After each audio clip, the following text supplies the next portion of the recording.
नमस्कार मेरे प्यारे सभी साथियों को। मेरा नाम पुष्पेंद्र चौधरी।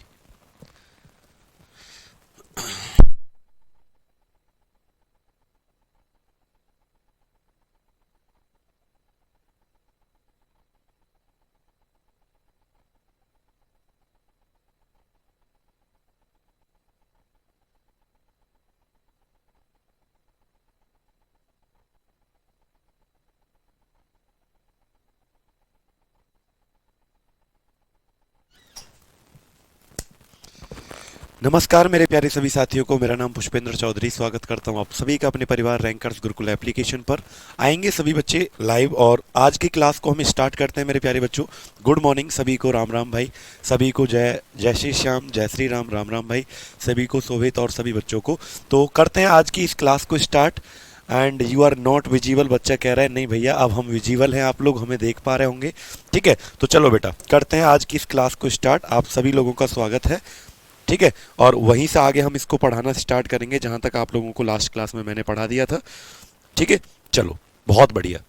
करते हैं आज की इस क्लास को स्टार्ट। तो थोड़ा सा बैकग्राउंड चेंज कर लेते हैं पहले हम। ठीक, चलिए। उम्मीद है सभी लोग आ चुके होंगे अब। और चलिए भैया, कल हमने जो पढ़ाया था बेटा, चैप्टर जो चल रहा था हमारा, लिखो।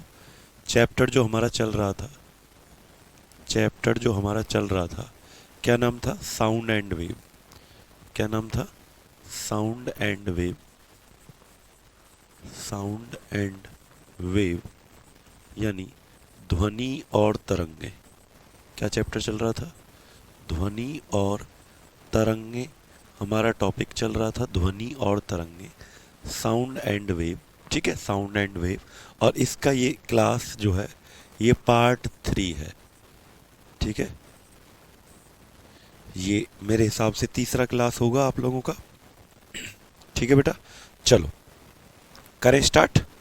तीसरा या चौथा, हाँ आज प्रीवियस ईयर क्वेश्चन होंगे। जो भी क्लास है तीसरा या चौथा आपका।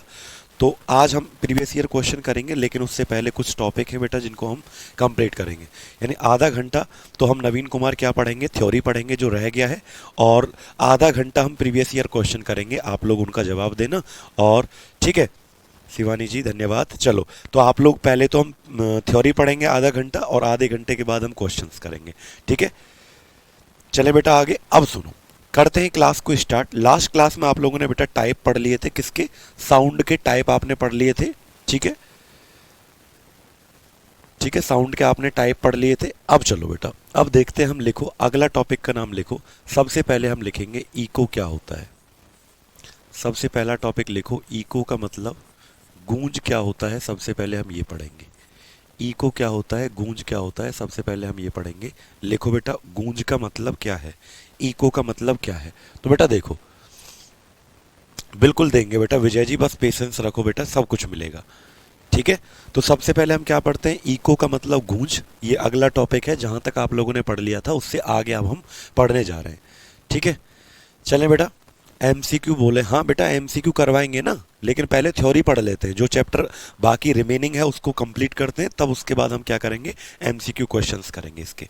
ठीक है, चलो। साउंड के 3 टाइप हमारे हो गए थे। अब हम चलते हैं इको, गूंज क्या होता है। तो बेटा देखो, जैसे लाइट का रिफ्लेक्शन होता है ना, लाइट टकराई और टकरा कर मेरी आंखों में आई तो मुझे ये चीज़ दिख रही है। यानी हमें कोई चीज़ तभी दिखती है, आप लोग जानते हो कि लाइट जब टकराती है और वापस हमारी आंखों में आती है तो वो हमें चीज़ दिखाई देने लगती है। इसे कहते हैं रिफ्लेक्शन ऑफ लाइट, यानी प्रकाश का क्या है बेटा? परावर्तन। लेकिन मेरे प्यारे बच्चों, लेकिन मेरे प्यारे बच्चों, ये ऐसे ही बिल्कुल जैसे लाइट टकरा के आती है, वैसे ही मेरी आवाज़ जो है, ध्वनि, वो टकराए और वापस मुझे सुनाई दे, तो इसको हम क्या कहते हैं बेटा? इसको हम गूंज कहते हैं। बिल्कुल। सुमित जी परेशान न मत हो, आपका न्यूमेरिकल जो लास्ट क्लास में मैंने करवाया था एक बार फिर से रिपीट कर दूंगा क्लास के लास्ट में। ठीक है बेटा, चलें आगे। ठीक है बेटा, चलो। तब ये थोड़ा सा फायदा है सतीश जी। चलो अब मेरी बात ध्यान से सुनना, मैं क्या कह रहा हूं। जैसे लाइट टकराती है, लाइट वापस आती है टकराकर, वैसे ही बेटा साउंड का, ध्वनि का टकराकर वापस सुनाई देना, याद रखना। ठीक है, साउंड का वापस सुनाई देना क्या कहलाता है बेटा? हमारा इको, जिसे गूंज कहते हैं। ठीक है, जिसे गूंज कहते हैं, याद रखना। अब सुनो ध्यान से।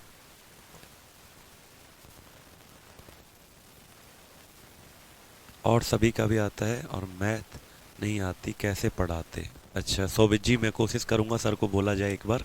ठीक है, तो सुनो बेटा, लिखो reflection, reflection of sound by any object. बेटा डेफिनेशन अच्छे से लिख लेना, by any object and hear back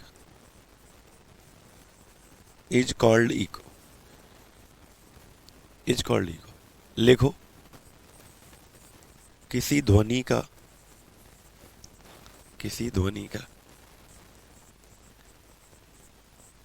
वस्तु से टकराकर वापस सुनाई देना, वापस सुनाई देना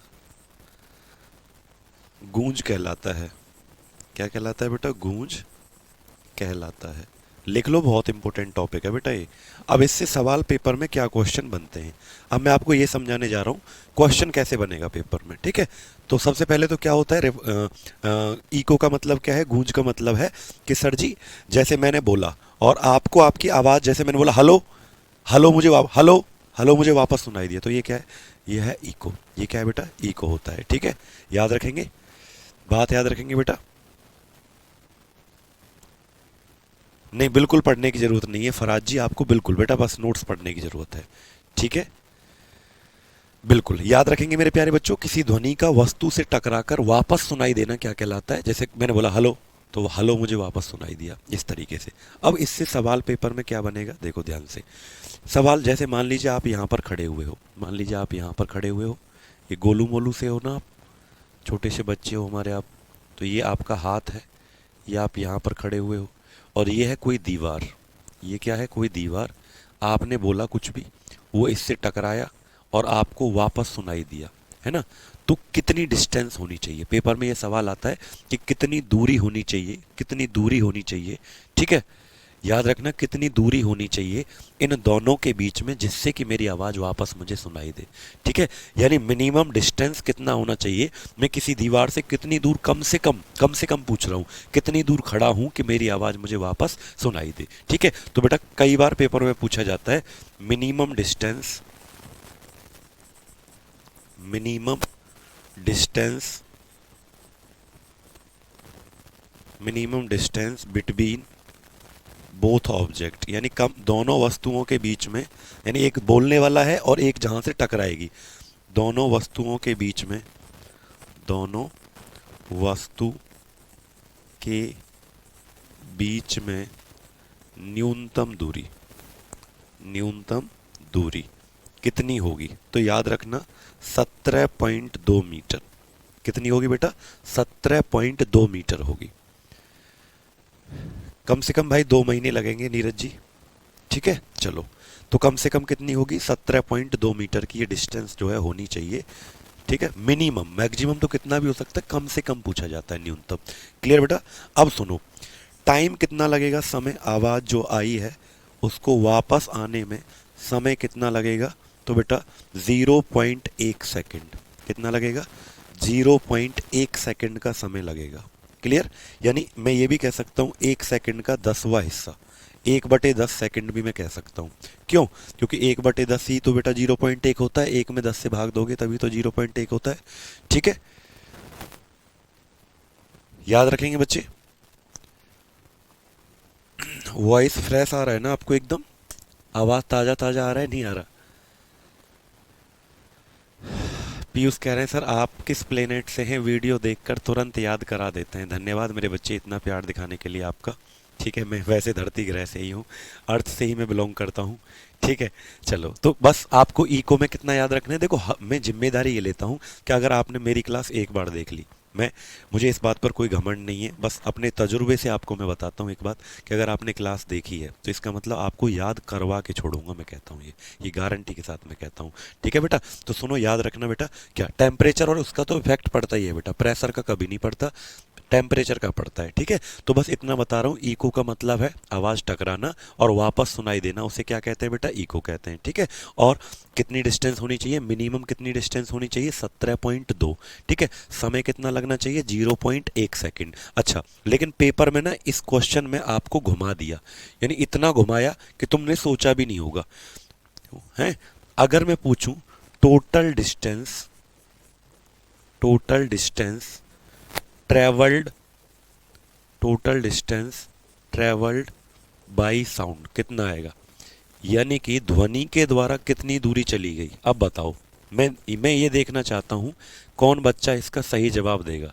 ध्वनि के द्वारा कुल दूरी चली गई, कुल दूरी, इको जब होता है तो ध्वनि के द्वारा कुल न्यूनतम दूरी कितनी चली गई, कुल दूरी कौन बताएगा। और जो सबसे पहले बताएगा उसका बहुत बहुत बढ़िया, मतलब पढ़ा है उसने, कॉन्सेप्ट को समझा है। बताओ बेटा कौन बताएगा ध्वनि टोटल डिस्टेंस कितना चली होगी।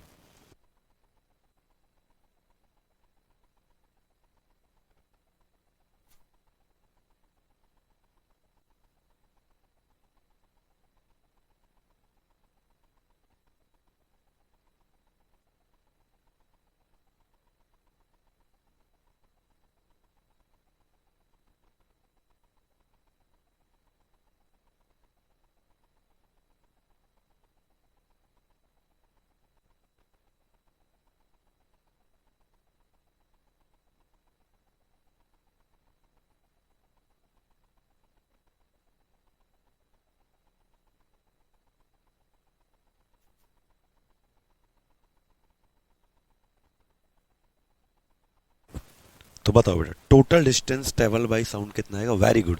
अब बहुत सारे बच्चे पता है क्या कह रहे हैं, 17.2। बाबू तुम्हारा गलत हो गया, 17.2 है ना वो गलत है एकदम। पता है क्यों, अरे एक बात बताओ बेटा, मैंने पूछा था कि इन दोनों के बीच का डिस्टेंस होता है 17.2, तो टोटल जब देखो, जैसे मैं कहूँ ये दीवार है सामने मेरे और ये मैं हूँ, तो हम दोनों के बीच में डिस्टेंस 17.2 है, तो मेरी आवाज़ 17.2 इधर गई होगी और वापस भी तो आई है, जब मुझे सुनाई दिया है तो वापस भी तो वो 17.2 चल के आया है।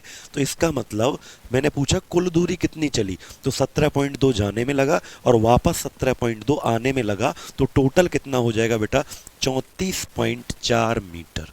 बोलो समझ पाए कि नहीं समझ पाए, यानी दो बार जुड़ गया ना बेटा, 17.2 इधर से गया और 17.2 इधर से आया, तो टोटल दूरी तो उतने कितना चला, बोलो टोटल दूरी चला 34.4। अब बहुत सारे बच्चों का ये कन्फ्यूजन रहता है कि सर हमें मुझे कमेंट दिखाई नहीं दे रहे। तो बेटा एक बात आपको मैं बताऊं, ये यूट्यूब नहीं है। बहुत सारे बच्चों जो नए नए एकदम पहली बार जो बैच लेते हैं ना, तो वो ये सोचते हैं कि सर हमें तो कमेंट दिखते नहीं है। तो याद रखना, आपको कमेंट नहीं दिखेंगे जैसे यूट्यूब पर सबके कमेंट दिखते हैं, नहीं बेटा, आप सिर्फ अपना कमेंट छोड़ सकते हो, किसी और का कमेंट आपको नहीं दिखेगा। ठीक है, तो बहुत सारे बच्चे मासूम हैं एकदम, छोटे बच्चे हैं हमारे अभी वो। ठीक है, तो ये टॉपिक आपको समझ में आया बेटा, इको का मतलब क्या है। अब हम चलते हैं अगला। अब हमारा आता है अगला टॉपिक का नाम लिखो, रेवर्बरेशन। क्या आता है बेटा, अगले टॉपिक का नाम लिखो। अगला जो टॉपिक आता है इसका नाम है रेवर्बरेशन। रेवर्बरेशन को कहते हैं बेटा प्रतिध्वनि। क्या कहते हैं बोलो, रेवर्बरेशन को बाबू प्रतिध्वनि के नाम से जाना जाता है। रेवर्बरेशन को क्या कहा जाता है, प्रतिध्वनि कहा जाता है। अब ये क्या होता है, तो सुनो बेटा ध्यान से। ठीक है, ठीक है, कोई बात नहीं, चलें बेटा, सुनो बेटा ध्यान से। तो प्रतिध्वनि क्या होता है, तो जैसे आपने इको सुना, अब इसमें और इसमें अंतर क्या है, ध्यान से सुनना। इको में और रेवर्बरेशन में क्या अंतर होता है, ध्यान से सुनना बेटा। देखो इको का मतलब पता है क्या होता है, इको का मतलब होता है कि कोई आवाज़ आपने बोली और वही वर्ड जो आपने बोला है वो आपको वापस सुनाई दिया। लेकिन मेरे प्यारे बच्चों, अगर एक शब्द आपने बोला और वो आपको कई बार सुनाई दिया, वापस रिटर्न में आपको कई बार सुनाई दिया, तो फिर उसे हम क्या कहते हैं, इको नहीं कहते, फिर उसको हम रेवर्बरेशन कहते हैं। क्या कहते हैं बेटा, उसको रेवर्बरेशन कहते हैं। याद रखना मेरे प्यारे बच्चों, क्या कह रहा हूं ध्यान से सुनो।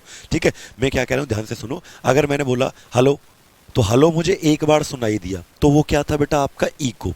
ठीक है, यानी एक बार आवाज का टकराकर वापस सुनाई देना, मैं रिपीट कर रहा हूं, उसको इको कहते हैं। दूरी कितनी होनी चाहिए इको के लिए, 17.2 दोनों के बीच में, और समय कितना लगना चाहिए, 0.1 सेकंड। लेकिन अगर मेरे प्यारे बच्चों मैं एक वर्ड को बोलूं हेलो, और हेलो मुझे 10-20 बार सुनाई दो, यानी एक से ज़्यादा बार सुनाई दे, यानी hello hello hello hello hello ऐसे सुनाई दे। मैंने बोला मोहन मोहन मोहन मोहन कई बार मुझे सुनाई दे, एक बार ना सुनाई दे। एक बार दे रहा है तो इको है, लेकिन जब वो एक से ज़्यादा बार मुझे सुनाई दे रहा है तो उसी चीज़ को हम इको नहीं कहते, उस चीज़ को हम क्या कहते हैं, रेवर्बरेशन के नाम से जानते हैं। ठीक है, तो याद रखना बेटा, क्या लिखो, multiple times of echo, multiple multiple times of echo is called reverberation. Multiple times of echo is called reverberation. ठीक है, आवाज का गूंज कर वापस कई बार सुनाई देना, वापस कई बार सुनाई देना, वापस कई बार सुनाई देना प्रतिध्वनि कहलाता है, प्रतिध्वनि कहलाता है। वापस कई बार सुनाई देना प्रतिध्वनि कहलाता है। आवाज का गूंजकर वापस कई बार सुनाई देना प्रतिध्वनि कहलाता है, ये बात याद रखना। ठीक है, याद रखेंगे बेटा। जैसे इसकी प्रॉब्लम सबसे ज़्यादा कहाँ देखी जाती है, सिनेमा हॉल। सिनेमा हॉल जो होते हैं, आपने, अच्छा कौन कौन बच्चा सिनेमा हॉल में मूवी देखने गया है, कौन कौन बच्चा जानवर मूवी देखने गया है, animal. Cinema hall, cinema hall में कौन कौन मूवी देखने गया है, जानवर मूवी तो देख ली होगी, पढ़ाई लिखाई तो करते नहीं हो, मूवी देखते हो। ठीक है, याद रखेंगे, ट्यूबवेल में सुनाई देता है, बिल्कुल बिल्कुल, है ना। चलो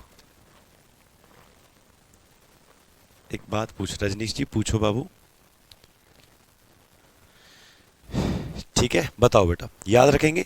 तो सिनेमा हॉल में क्या होता है, जैसे जब आप जाओगे ना तो वहां पर आवाज, ये प्रतिध्वनि वाली समस्या ज्यादा होती थी, पहले होती थी, लेकिन अब सिनेमा हॉल में क्या करते हैं बेटा, याद रखना, सिनेमा हॉल में रेवर्बरेशन की प्रॉब्लम को कम करने के लिए दीवारों को ढक दिया जाता है। क्या आपने सिनेमा हॉल की कभी नंगी दीवारें देखी हैं? नहीं, नंगी नहीं देखा। पता है क्यों? क्योंकि उस पर कालीन कालीन बिछे रहते हैं। जब फर्श पे आप जाते हो सिनेमा हॉल के अंदर, जब फर्श पे जाते हो आप, तो वहां पर नीचे वो बिछा रहता है, मैट, चटाई जैसी बिछी रहती है, यानी वो दीवार ढकी रहती है, उस पर पर्दे लगाए जाते हैं। क्यों? क्योंकि बेटा ताकि जो आवाज का रिफ्लेक्शन है, टकराव जो है वो कम से कम हो, तो दीवारों पर कर्टेन्स वगैरह सिनेमा हॉल में, ठीक है, लगाए जाते हैं। और जो छत होती है, जो सिनेमा हॉल की छत देखी है ना, तो ऐसे ढाल होता है, कर्व होती है, यानी सिनेमा हॉल ऐसे होता है, नीचे से ऊपर की तरफ जाते हैं, ऐसे सीढ़ी होती है ना, या ऊपर से नीचे की तरफ आते हैं, तो ऐसे ढाल होता है बेटा, ऐसे ढाल होता है, ढाल सिनेमा हॉल में आप देखना ऐसे ढाल ढलान होता है। क्यों? क्योंकि वो इसलिए होता है ताकि आवाज कम से कम गूंजे, यानी आवाज जब टकराए तो कम से कम उसका रिफ्लेक्शन हो। क्योंकि बेटा मल्टीपल टाइम्स जब आवाज बहुत बार आपस में टकरा जाती है तो इसी को हम प्रतिध्वनि कहते हैं, बार बार एक ही वर्ड हमें सुनाई देता है। ठीक है, याद रखेंगे शोभित जी, दीपा राजावत। ठीक है, याद रखेंगे बेटा। तो सुनो, याद रखना मेरे प्यारे बच्चों, याद रखना मेरे प्यारे बच्चों, कर्टेन्स, कर्टेन्स का मतलब पर्दे, ठीक है, कर्टेन्स पर्दे, and sound absorbing material, sound absorbing material are used, sound absorbing materials are used to stop the reverberation, to stop the rev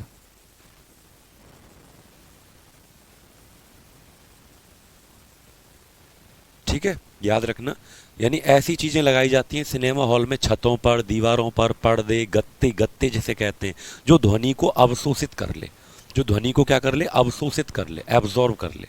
ठीक है, हाँ बिल्कुल, गाना अच्छा लगता है, बिल्कुल जी, बिल्कुल विनय जी। तो याद रखना बेटा, क्या प्रतिध्वनि को कम करने के लिए, प्रतिध्वनि को कम करने के लिए नोट्स बनाना बेटा बिल्कुल प्रॉपर, जैसे मैं बना रहा हूँ ना नोट्स, वैसे आपको बनाने। प्रतिध्वनि को कम करने के लिए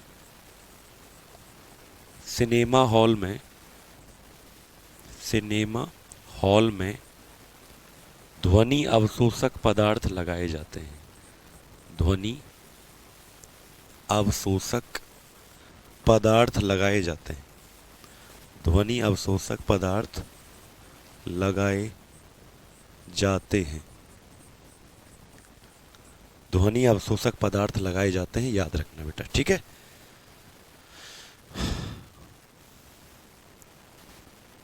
ठीक है बेटा, याद रखना। उसको भी तो रेवर्बरेशन कहा जाता है, ओजस साहू जी, ठीक है। याद रखेंगे बेटा।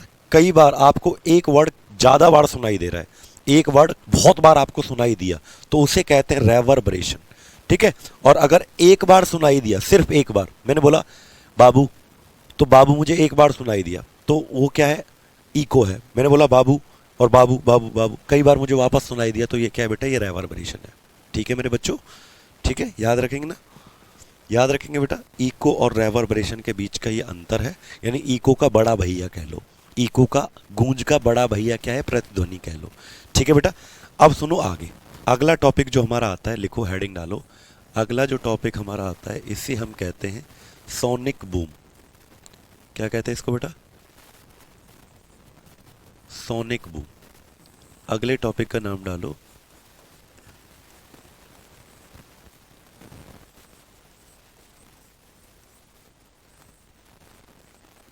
अगले टॉपिक का नाम डालो sonic boom.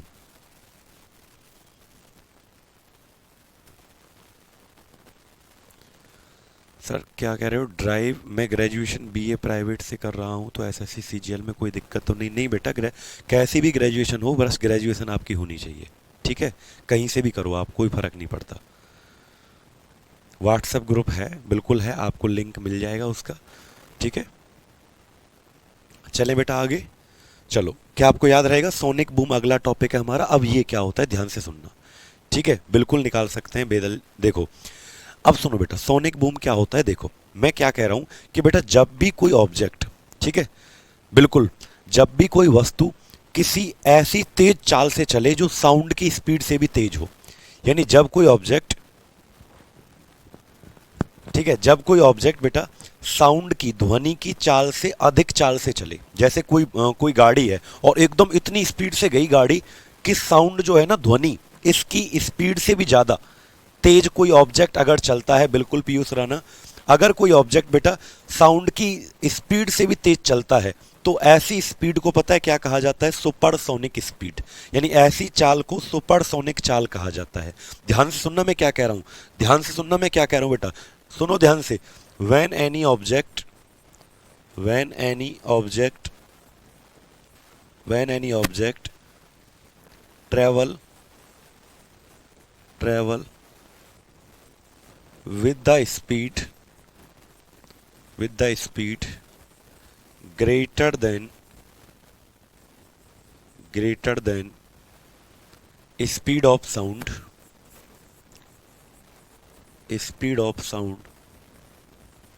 then it is called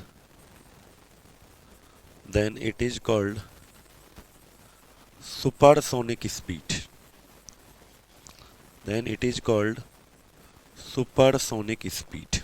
बेटा ध्यान से सुनना मैं क्या कह रहा हूं, यानी जब कोई वस्तु किसी माध्यम में travel with the speed greater than the speed, किसी भी माध्यम में कोई वस्तु जब साउंड, ध्वनि की तेज चाल से भी तेज, उससे भी तेज चले, तो ऐसी चाल को बेटा हम क्या कहते हैं, जल्दी से बोलो, ऐसी चाल को सुपरसोनिक चाल के नाम से जाना जाता है, ठीक है।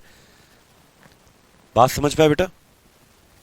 टोटल टाइम होता है बेटा सुदीप जी, वो टोटल टाइम होता है, 0.1 सेकंड जो बताया था वो टोटल टाइम होता है, याद रखेंगे।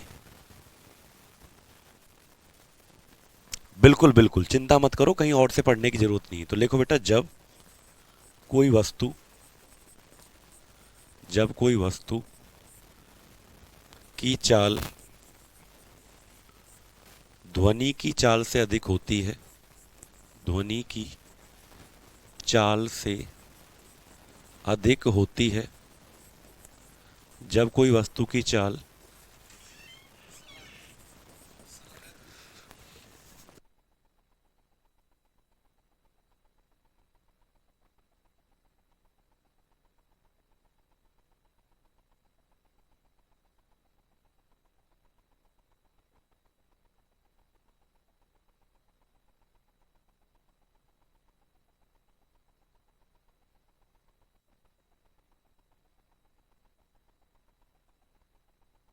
जब कोई वस्तु की चाल ध्वनि की चाल से अधिक होती है तो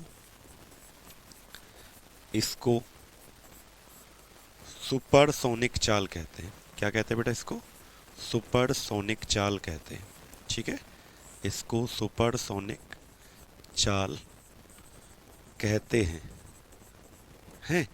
और बेटा जब भी कोई ऑब्जेक्ट सुपरसोनिक चाल से चलता है, याद रखना, जब भी कोई ऑब्जेक्ट एकदम से सुपरसोनिक चाल से कोई चलेगा तो वहां पर वो एक ना ब्लास्टिंग इफेक्ट आता है, एक टूट फूट वाली आवाज आती है, ब्लास्टिंग इफेक्ट आता है, टूट फूट वाली आवाज आती है। इसी को सोनिक बूम कहते हैं। इसी को क्या कहते हैं? सोनिक बूम के नाम से। अरे यार आवाज सेल चार्ट।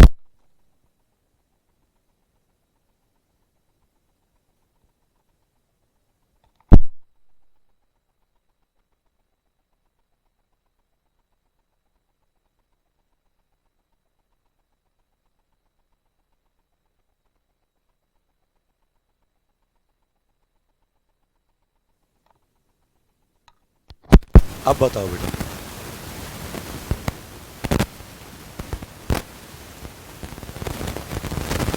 आपका एस मुझे 8 जैसा लगता है। हाँ बेटा, मैं एस जो है ऐसा बताता हूँ तो 8 जैसा लगता है। ठीक है, कोई बात नहीं।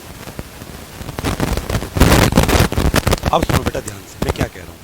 जब भी कोई ऑब्जेक्ट बेटा इतनी तेज चाल से चलता है, सुपरसोनिक स्पीड से जब भी कोई चलता है ना, तो एक टूट फूट करने की आवाज आती है। किसकी आवाज आती है? टूट फूट करने की आवाज आती है। घरों के खिड़की हिल जाती है, कांच टूट जाता है। इसी प्रभाव को सोनिक बूम के नाम से, क्या कहते हैं बेटा इसको? सोनिक बूम के नाम से जानते हैं। लिखो, the blasting effect, the blasting effect due to the supersonic speed, supersonic speed is called sonic boom. इसी को क्या कहते हैं बेटा हम? Sonic boom. क्लियर? याद रखना, सुपरसोनिक चाल के कारण, सुपरसोनिक चाल के कारण, चाल के कारण टूट फूट वाला प्रभाव, टूट फूट वाला प्रभाव सोनिक बूम कहलाता है। क्या कहलाता है बेटा? टूट फूट वाला प्रभाव सोनिक बूम कहलाता है। सोनिक बूम कहलाता है।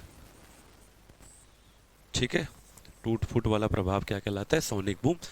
जैसे एक बार मैंने न्यूज़ पढ़ी थी बेंगलोर में, बेंगलोर से कौन कौन बिलोंग करता है, तो एक बार अखबार में आया था बेटा, बेंगलोर में क्या हुआ कि वहां पर, आवाज क्लियर नहीं है क्या बाबू? आवाज तो बेटा यहां से ठीक है, कोई नहीं, आने लगेगी आवाज बेटा, आने लगेगी आवाज। ठीक है, आवाज ठीक नहीं आ रही क्या? अब तो ठीक है बाबू। ठीक है, सुनो ध्यान से मेरी बात। क्या कि बेटा मैंने एक न्यूज़ पढ़ी न्यूज़पेपर में, बैंगलोर में क्या हुआ कि रात को जब लोग सुबह जगे तो उनके घर के कांच टूटे हुए मिले उनको, खिड़की जो है ऊपर वाली वो टूटी हुई मिली। तो अखबार में जो न्यूज़पेपर है उसमें निकाला गया हेडिंग कि सोनिक बूम के कारण ये हुआ। यानी कोई फ्लाइंग जेट जो होता है, जो जेट होते हैं ना लड़ाकू विमान, वो गया होगा। और याद रखना, वो जब गया होगा तो इसका मतलब वो कैसी चाल से गया होगा? सुपरसोनिक स्पीड से वो गया होगा।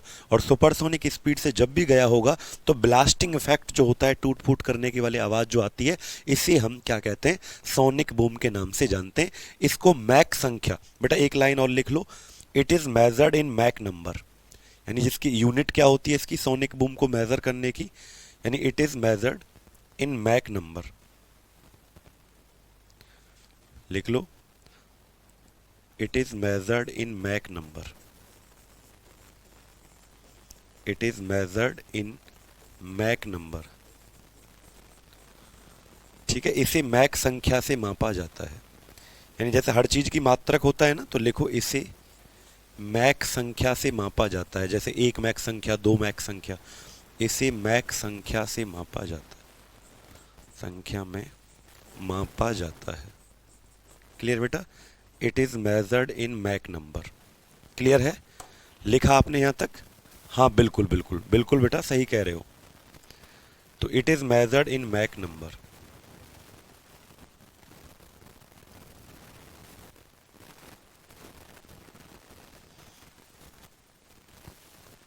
ठीक है।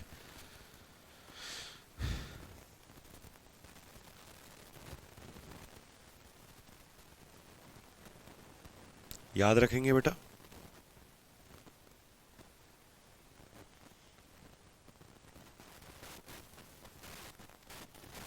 तो मैक संख्या से मापा जाता है इसको। सुपरसोनिक चाल जो है इसको किससे मापा जाता है? मैक संख्या से मापा जाता है। बिल्कुल विनय जी, बिल्कुल सही कह रहे हो आप लोग। सतीश जी कह रहे हैं आई एम फ्रॉम बेंगलोरी। बच्चा कह रहा है सर आपका नाम क्या है? मेरा नाम पुष्पेंद्र चौधरी है। मैक संख्या एक जैसे सुपरसोनिक चाल को अगर कोई पूछे सुपरसोनिक चाल को किस में मापा जाता है तो बेटा मैक नंबर में मापा जाता है। कोई परसेंटेज का नेसेसरी नहीं है। एसएससी सीजीएल में कितना भी परसेंटेज है आपका, ग्रेजुएशन अगर आप पास आउट हो तो आप फॉर्म भर सकते हो। ठीक है बेटा, चलें। तो यहाँ तक आपने क्या पढ़ लिया? सोनिक बूम पढ़ लिया। अब सुनो बेटा ध्यान से, अब सुनो ध्यान से। अब हम दो तीन चीज़ें और आपको बताने वाले हैं बेटा, लिखो। अगर मैं आपको बोलूँ कि लिखो, हेडिंग डालो सभी लोग, प्रॉपर्टीज ऑफ। ये बहुत इंपॉर्टेंट टॉपिक है जो अब मैं पढ़ा रहा हूँ, और ये 10 मिनट टॉपिक को इसको पढ़ने में लगेंगे। 10 मिनट पहले इस टॉपिक को पढ़ेंगे और उसके बाद 15 मिनट हम क्वेश्चंस करेंगे, है ना, एमसीक्यू क्वेश्चंस करेंगे, प्रीवियस ईयर क्वेश्चन। तो लिखो बेटा प्रॉपर्टीज ऑफ साउंड, लिखो ध्वनि की विशेषताएं, ध्वनि की विशेषताएं। अब तुम बोलोगे सर ये टॉपिक तो आपने पहले पढ़ा दिया। नहीं, गलत, झूठ बोल रहे हो आप लोग। आप झूठे हो, झूठे, एक नंबर के झूठे हो आप। पता है क्यों? क्योंकि ये टॉपिक मैंने पहले पढ़ाया ही नहीं है। मैंने पहले पता है क्या पढ़ाया था बेटा? प्रॉपर्टीज ऑफ साउंड वेव, जो कल मैंने पढ़ाया था। जो टाइप, पहले साउंड के टाइप पढ़ाए, उससे पहले जो पढ़ाया था वो पता है क्या था? प्रॉपर्टीज ऑफ साउंड वेव, यानी वो ध्वनि तरंग की विशेषताएं थी। लेकिन ये जो है ये बेटा आपका ध्वनि की विशेषताएं। किसकी है बोलो? ठीक है, कि आगे कोई बोल सकता है क्या? हाँ, नहीं बोल सकता। ठीक है,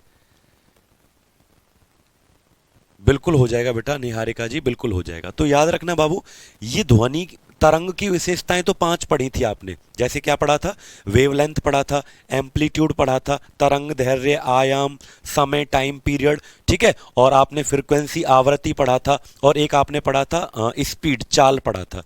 ठीक है, याद रखना। तो वो नहीं, तो याद रखना वो नहीं पढ़ा रहा हूं, वो तो अलग है बेटा, वो अलग है। याद रखना वो अलग थे। वो 5 प्रॉपर्टी किसके थे? साउंड वेव के थे। लेकिन अब जो हम पढ़ने जा रहे हैं नीरज जी, ये प्रॉपर्टी किसके हैं मेरे बच्चे? ये साउंड, यानी मेरी जो आवाज आ रही है ना तुम्हें, है भारी सी आवाज है ना मेरी, तो ऐसे लगता है जैसे मतलब कौन बोल रहा है क्या। ऐसी पतली आवाज नहीं है, मधुर आवाज मेरी नहीं है, स्वीट वॉइस नहीं है मेरी। तो मेरी जो आवाज आ रही है इसके 3 प्रॉपर्टी होते हैं। कितने प्रॉपर्टी होते हैं इसके बेटा? 3। सबसे पहला जो प्रॉपर्टी होता है, आवाज की पहली जो विशेषता है, पहला जो प्रॉपर्टी है, इसे लिखें बेटा इंटेंसिटी। क्या होता है बाबू? इंटेंसिटी होता है। इंटेंसिटी का मतलब है हिंदी में तीव्रता, इसे कहते हैं। क्या कहते हैं बेटा इसको? तीव्रता के नाम से इसको जानते हैं, याद रखना। पहली जो प्रॉपर्टी है उसे क्या कहते हैं? इंटेंसिटी कहते हैं। ठीक है, बिल्कुल याद रखेंगे बेटा। सबनम जी याद रखेंगे आप लोग। तो पहली प्रॉपर्टी, ध्वनि की कितनी विशेषताएं पढ़ेंगे बेटा हम? 3। याद रखना बाबू, 3 विशेषताएं ध्वनि की पढ़ेंगे। और सबसे पहला जो होगा, सबसे पहला प्रॉपर्टी जो होगा वो क्या होगा? इंटेंसिटी होगा। इंटेंसिटी का मतलब तीव्रता। अब बाबू ये क्या बताता है? ध्यान से सुनना, ये क्या बताता है?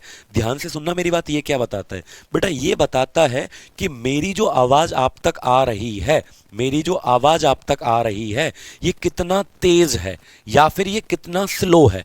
यानी आवाज के धीमे या तेज को जो बताता है उसे हम क्या कहते हैं? इंटेंसिटी कहते हैं। यानी कि अगर बेटा मैं बोलूं, यह लिखो हिंदी में, यह है आवाज के या ध्वनि के, यह ध्वनि के तेज या धीमे होने को बताता है। बेटा यहां से ना सीडीएस 2022 में 2 सवाल बने, और तुम्हें दिखाऊंगा मैं कि कैसे कैसे क्वेश्चन। मैं कहता हूं सीजीएल में पक्का एक सवाल आने वाला है इसमें से। ठीक है, तो याद रखना, यह ध्वनि के तेज या धीमे होने को बताता है, धीमे होने को बताता है। यानी कोई आवाज कितनी तेज है और कितनी क्या है बेटा? स्लो। तो उसे कौन बताता है? जल्दी से कमेंट करके बताओ। उसे बताता है कौन? हमारा इंटेंसिटी। लिखो, this tell about tell about the loudness and slowness, यानी तेज होने को या स्लोनेस ऑफ साउंड, यह आवाज के तेज होने को या धीमे होने को बताता है। याद रखेंगे बेटा, जैसे जैसे मैं बोलूं कि जितना तेज कोई बोलेगा उतना उसका इंटेंसिटी क्या होगा, हाई होगा। जितना कोई स्लो बोलेगा, ठीक है, जितना कोई धीमे बोलेगा उसकी इंटेंसिटी क्या होगा, स्लो होगा। ठीक है, जैसे मैं बोलूं कि अगर आपने बोला है धीमे, स्लो आपने बोला बाबू, बाबू बाबू हो ना तुम मेरे, एक बात बताओ पहले, तुम मेरे बाबू हो कि नहीं? तो अगर आपने स्लो बोला तो इसकी जो इंटेंसिटी है ये क्या हो जाएगा, लो। क्या हो जाएगा, लो, यानी तीव्रता क्या हो जाएगी, कम। तीव्रता क्या हो जाएगी, कम तीव्रता। मैं लिख देता हूं यहां पर, कम तीव्रता। ठीक है, और अगर मैं बोलूं बेटा कि आपने तेज बोला है, लाउड, आपने क्या बोला है, तेज, तो आपकी जो इंटेंसिटी है वो क्या हो जाएगी, हाई। आपकी जो इंटेंसिटी है वो क्या हो जाएगी, हाई, यानी तेज, ज्यादा तीव्रता हो जाएगी आपकी। क्या हो जाएगी बेटा, ज्यादा तीव्रता हो जाएगी। पेपर में सवाल क्या आया बेटा, कई बार ये सवाल पेपरों में पूछा गया है, पता है कैसे? ये पूछा जाता है कि इंटेंसिटी किस चीज पे डिपेंड करती है। इंटेंसिटी किस चीज पे डिपेंड करती है, on which the intensity of the sound depends on. ठीक है, अब सुनो मेरी बात, देखो बेटा, जब भी आप स्लो बोलोगे ना बाबू, जब भी आप बाबू स्लो बोलोगे तो ये डायग्राम कुछ ऐसा बनेगा। देखो, साउंड जो जाएगी वो ऐसे जाएगी, धीमे धीमे, जब भी आप स्लो बोलोगे। लेकिन बाबू जब आप तेज बोलोगे ना, तेज, तो देखना अब डायग्राम कैसा बनेगा। ये डायग्राम ऐसा बनेगा। जब आप तेज बोलोगे तो तेज का मतलब कैसा है, इंटेंसिटी ज्यादा, तो ये डायग्राम ऐसे ऐसे एकदम से ऐसे भागेंगे ऊपर नीचे ज्यादा ज्यादा। लेकिन बेटा आप जब स्लो बोलोगे तो ऐसे जाएगा, ऐसे जाएगा, धीमे धीमे जाएगा। अंकित जी पूछो बेटा, मैं, आप देखो इतने सारे 850 900 बच्चे कमेंट कर रहे हैं, जिसका दिख जाता है बेटा जवाब दे देता हूं, लेकिन जिसका नहीं दिखता उसका जवाब नहीं दे पाता हूं, तो दोबारा पूछो बेटा। ठीक है, तो अब सुनो, मोस्ट इंपोर्टेंट चीज मैं आपको क्या बताने वाला हूं बेटा, बहुत इंपोर्टेंट है, और ये अनेक बार पेपरों में आई है, अनेक बार, कि साउंड का जो इंटेंसिटी है ये किस चीज पे डिपेंड करता है, किस चीज पे निर्भर करता है। तो बेटा देखो, ये हाइट यहां पर क्या है, देखो कम, यहां पर हाइट देखो कम, और यहां पर हाइट क्या है, ज्यादा। यहां पर हाइट ज्यादा है और यहां पर हाइट क्या है, कम। तो इस हाइट को ही तो आप क्या कहते थे, आयाम। ये जो ऊंचाई है इसी को आप क्या कहते थे, एम्पलीट्यूड कहते थे, आयाम कहते थे। इसी ऊंचाई को क्या कहते थे आप, अरे इसी को तो एम्पलीट्यूड कहा जाता था। कल मैंने समझाया था कि नहीं समझाया था? और जिसने बोला ना नहीं समझाया उसकी पिटाई पक्का है। सर एक डंडा लेके आओ, सहसूत की होती है ना लपलपी सी डंडी, वो लेके आओ, पिटाई करूंगा इनकी। जिसने भी नहीं पढ़ा, पहली वाली क्लास में समझाया था, इसी ऊंचाई को क्या कहा जाता है, एम्पलीट्यूड। इसका मतलब मेरे प्यारे बच्चों, राजू राम, इसका मतलब कि जितना तेज मैं बोलूंगा उतना मेरा एम्पलीट्यूड, ये हाइट ज्यादा होगी। क्लियर, बिल्कुल सफिशियंट है बेटा। और जितना स्लो बोलूंगा, धीमे, उतना ये एम्पलीट्यूड क्या होगा, कम होगा। ठीक है, याद रखेंगे बेटा। तो याद रखना, ये छपेगा, पेपर में छपेगा, क्योंकि मैंने इसके ऊपर 4 स्टार लगा दिए हैं। लिख लो, पेपर में छपेगा और अनेक बार आया है। लिखो, इंटेंसिटी, सीडीएस 2022 में पूछा गया था ये question. Intensity depends on the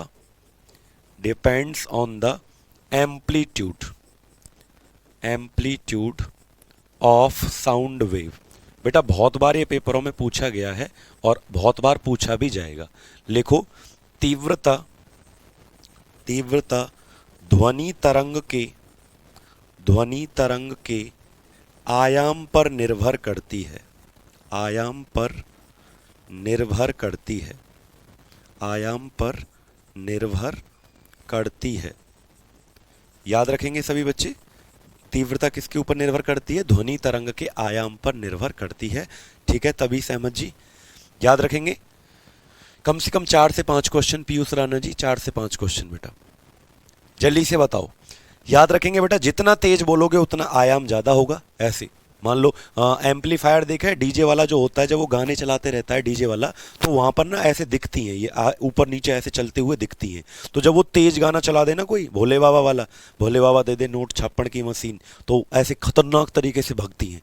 और वहीं पर अरिजीत सिंह वाला गाना चला दे, एकदम रुला रुला के गाता है, तो वो ऐसे चलती हैं। तो जहाँ तेज चल रही है उसका एम्पलीट्यूड ज़्यादा, जहाँ स्लो स्लो चल रही हैं, धीमे धीमे बोला जा रहा है, तो एम्पलीट्यूड कम।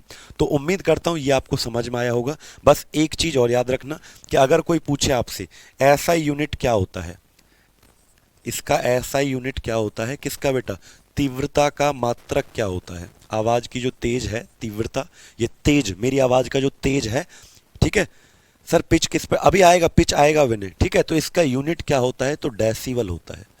क्या होता है, जल्दी से कमेंट बॉक्स में लिखो सभी। डेसिबल, हिंदी में भी डेसिबल कहेंगे, डीबी से इसको दर्शाते हैं। तो याद रखना आवाज़ का जो तेज है तीव्रता, इसकी मात्रक जो है वो क्या होती है, डेसिबल होती है। अब चलते हैं दूसरे वाले पर। दूसरे वाले का नाम लिखें, 3 प्रॉपर्टी पढ़नी है बेटा। दूसरे वाले का नाम है पिच। पिच को हिंदी में कहा जाता है तारत्व। पिच को हिंदी में क्या कहा जाता है, तारत्व के नाम से पिच को जानते हैं। किसके नाम से जानते हैं, पिच को तारत्व के नाम से जानते हैं। क्लियर। अभी बात करते हैं बेटा इसकी, ठीक है विनय। तो याद रखना अगला जो प्रॉपर्टी आता है भाई, 3 पढ़ने हैं हमें। कितने पढ़ने हैं, 3। याद रखना बेटा 3 पढ़ने हैं हमको, बिल्कुल। फाइटर जेट, हाँ बेटा अल्ट्रासोनिक होगा, अंकित शर्मा जी अल्ट्रासोनिक होगा, ठीक है। जल्दी से बताओ। चले बेटा आगे, अगला हमारा आता है पिच तारत्व। अब देखो ये क्या बताता है, ये बताता है कि मेरी आवाज जो है भाई, तेज और धीमे को तो बताता है हमारा कौन, इंटेंसिटी। लेकिन बाबू पिच बताता है किसकी आवाज कितनी पतली है और किसकी आवाज कितनी भारी है। जैसे मेरी आवाज भारी है तो मेरा पिच जो होगा वो लो होगा, और अगर मेरी आवाज पतली है, ठीक है, अगर आवाज़ पतली है तो मेरा पिच क्या हो जाएगा, हाई। जैसे लड़कियां जो होती हैं, लड़कियां इनकी आवाज़ पतली होती है, तो इनका मतलब इनका पिच जो होता है वो हाई होता है। लेकिन लड़के जो होते हैं उनकी आवाज़ भारी होती है, तो उनका पिच क्या होता है, कम होता है। तो बेटा ये बताता है, ये बताता है, ये बताता है ध्वनि के पतले होने या पतले या भारीपन को। ये क्या बताता है बेटा, ध्वनि के पतले या भारीपन को बताता है। लिख लो, this tell about the shrillness. Shrillness कहते हैं बेटा, श्रिलनेस कहते हैं आवाज के पतलेपन को। और ग्रेवनेस, ग्रेव को हिंदी में कहते हैं भारीपन, ग्रेवनेस ऑफ साउंड, ग्रेवनेस ऑफ साउंड। याद रखेंगे, यानी आवाज के पतलेपन या भारीपन को जो बताता है उसे क्या कहते हैं, पिच कहते हैं, ठीक है। यानी किसी का हाई पिच है, हाई अगर पिच है, किसी की तारत्व अगर ज़्यादा है, ज़्यादा अगर तारत्व है ज़्यादा, अगर किसी का, लड़कियों का तारत्व क्या होता है, ज़्यादा, इसीलिए इनका जो आवाज़ है वो तीखा सा होता है। नहीं गुस्सा मत होना गर्ल्स, आवाज़ तीखा सा नहीं होता, प्यारा सा होता है, ठीक है, तीखा सा। एक बार मैंने ऑफलाइन में बोल दिया, लड़कियों की पिच हाई होती है इसलिए इनका आवाज़ तीखा सा होता है। लड़की खड़े होके बोली, हाँ सर ऐसे क्यों बोल रहे हो आप, तीखा सा होता है, लड़ गई मेरे से। तो ऐसे नहीं बेटा, याद रखना हाई पिच होती है इसीलिए इनकी पतली आवाज़ होती है। कैसी आवाज़ होती है बेटा, श्रिल, श्रिल वॉइस होती है इनकी, ठीक है। मधुर आवाज़ होती है, पतली आवाज़ होती है, पतली आवाज़ होती है, ठीक है, याद रखेंगे आप लोग। और अगर लो पिच है तो भारी आवाज़ हो जाएगा। अगर लो पिच है, लो पिच है, कम है तारत्व, कम है तारत्व, तो आवाज़ कैसी हो जाएगी, ग्रेव, ग्रेव आ जाएगी, ग्रेव वॉइस। ग्रेव वॉइस का मतलब भारी आवाज़, ठीक है, भारी आवाज़। याद रखेंगे सभी लोग। चलो अब बात ये आती है, सर ये किस पे डिपेंड करता है, यानी आवाज़ का पतलापन और भारीपन ये किस पे डिपेंड करता है। इंटेंसिटी तो किस पे करता था बेटा, तीव्रता किस पे करती थी, आयाम पर। लेकिन ठीक है, हाँ एवरीडे होगा बेटा, मंगलवार को और रविवार को क्लास नहीं होता, मंगलवार को मैं कहीं नहीं पढ़ाता हूँ और संडे को कहीं नहीं पढ़ाता हूँ, ठीक है। अब सुनो ध्यान से, ये किस पे डिपेंड करता है, तो लिखो बेटा, pitch depends on the, pitch depends on the frequency of sound wave. यानी वो करता था एम्पलीट्यूड पर, और ये किस पर करता है बेटा, आपकी फ्रीक्वेंसी पर करता है, ठीक है। तो याद रखना, जल्दी से लिखो, तारत्व ध्वनि तरंग के, तारत्व ध्वनि तरंग के आवृत्ति पर निर्भर करता है, आवृत्ति पर निर्भर करता है। याद रखेंगे बेटा, ध्वनि तरंग के आवृत्ति पर निर्भर करता है। सभी लोग लिख लो इसको। दोनों सवाल छपने वाले हैं, इसलिए मैं इस पे 4 स्टार लगा देता हूं। इस पे 4 स्टार लगाएं, पिछले वाले पे भी 4 स्टार मैंने लगाए थे। ठीक है, चले बेटा आगे चलें। सनी कुमार, जयश्री राम बच्चे, तो हमने 2 प्रॉपर्टी पढ़ ली है। पहला इंटेंसिटी, दूसरा क्या था हमारा, पिच, और तीसरा बेटा लास्ट लिखो, ये इंपॉर्टेंट नहीं है तीसरा वाला ज़्यादा, इसे कहते हैं क्वालिटी, या इसी को बेटा टिम्बर के नाम से जाना जाता है। क्वालिटी या टिम्बर, यानी गुण, हिंदी में क्या कहते हैं, गुण, या इसी को टिम्बर के नाम से जाना जाता है। ठीक है, तो अब ये क्या होता है, तो ध्यान से सुनना, ध्यान से सुनना, ये क्या होता है बेटा। वो 2 जो स्टार लगाए ना, दोनों क्वेश्चन बहुत इंपॉर्टेंट हैं। अब इसे सुनो बेटा, ये क्या होता है ध्यान से। ये कुछ भी नहीं है सर फिर कहोगे पढ़ा क्यों रहे हो, कुछ भी नहीं है तो। अरे एक बात बताता हूँ, मान लो कोई आदमी, देखो जैसे ये मेरा फ़ोन है और ये भी मेरा फ़ोन है, इन दोनों फ़ोन में गाने चला दूं मैं, वॉल्यूम, जैसे मैंने इन दोनों फ़ोन में क्या कर दिया, गाना चला दिया, इसमें भी गाना चला दिया मैंने और इसमें भी मैंने गाना चला दिया। तो अगर मैंने इसमें गाना चला दिया और इसका वॉल्यूम बराबर कर देता हूँ, भाई इसमें कोई अलग सिंगर गा रहा है, इसमें सपना चौधरी गाना गा रही है, इसमें हनी सिंह गाना गा रहा है, या मान लो हनी सिंह गाना गा रहा है, इसमें अरिजीत सिंह गाना गा रहा है। ठीक है, तो याद रखना दोनों का मैंने वॉल्यूम क्या कर दिया, बराबर। और अगर बेटा मैंने वॉल्यूम दोनों का बराबर कर दिया, यानी आवाज बराबर कर दी, तो इसका मतलब इंटेंसिटी बराबर हो गया कि नहीं होगा, तीव्रता बराबर हो गई कि नहीं होगी। और अगर बेटा मान लो थोड़ी देर के लिए, मान लो थोड़ी देर के लिए कि वो जो अरिजीत सिंह गा रहा है और हनी सिंह जो गा रहा है, दोनों का आवाज में भारीपन भी बराबर है, और फिर भी आप पहचान लेते हो कि सर पिच का कोई ऐसा यूनिट नहीं है बेटा, पिच का कोई ऐसा ही मात्रक नहीं है, बस डिपेंड करता है, यानी कि यार पतलेपन और भारीपन को ऐसा ही मात्रक नहीं है उसका। ठीक है, याद रखना बेटा क्या। अब सुनो ध्यान से, तो फिर भी आप पहचान लेते हो सर ये हनी सिंह की आवाज़ है इसमें और इसमें अरिजीत सिंह की आवाज़ है, आप ऐसे ऐसे पहचान लेते हो। मैं इधर उधर कर दूं फ़ोन को, तब भी आप पहचान लोगे इसमें अरिजीत सिंह है इसमें हनी सिंह है। यानी कि बेटा ये उन 2 आवाज़ों, ये ना एक्चुअल में आदमी की, आदमी से, यानी हर पर्सन का जो डिफरेंस होता है आवाज़ का, उसी को हम क्या कहते हैं, क्वालिटी या timber.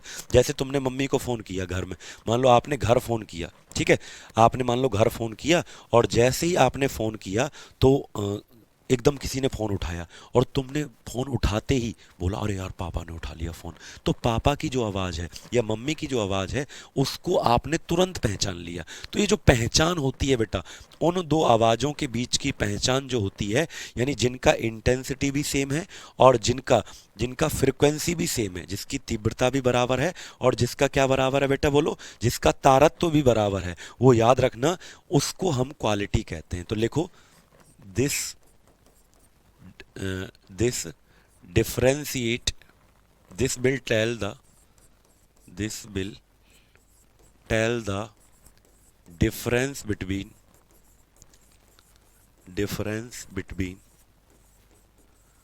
those 2 sounds, this will tell the difference between those 2 sounds,